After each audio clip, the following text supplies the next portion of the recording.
Hali gani mwanafamilia wa channel tupendwa hii hapa hii Epizoza Media. Kama ndo mara yako kwanza basi usisahau kusubscribe, kulike, kushare pamoja na kucomment. Bwana, tumeweza kuona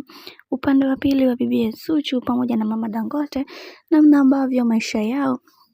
yanazidi kupamba moto, na tumeweza kuona mama Dangote akionyesha mapenzi ya dhati kwa bibi Zuchu na kumfanya aweze kuwa muhimu katika maisha yake. Haijalishi watu wanasema nini, haijalishi kuna vitu gani ambavyo vinavyoendelea katikati yao, na tumeweza kuona upendo wa mama huyu haukuweza kuwa wa mfanano kwa bibi Zuchu, kwa sababu kumekuwa na tetesi nyingi juu ya maisha ya bibi Zuchu, lakini leo hii tumeweza kuona ukaribu wake yeye pamoja na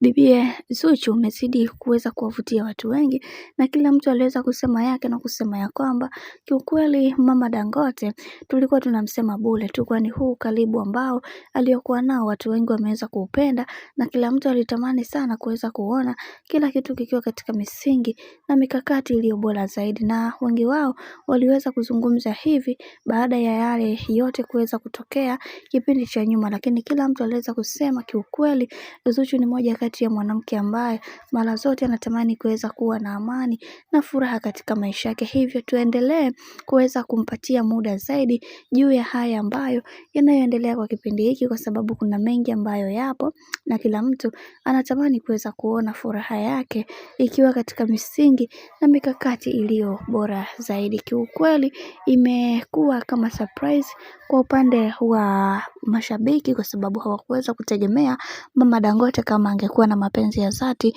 na bibi Zuchu. Bwana, mambo ni mengi sana juu ya hiki ambacho kinachoendelea kwa sasa. Mimi naomba nikusihi kitu kimoja, kama ndo mara yako kwanza basi usisahau kusubscribe, kulike, kushare pamoja na kucomment.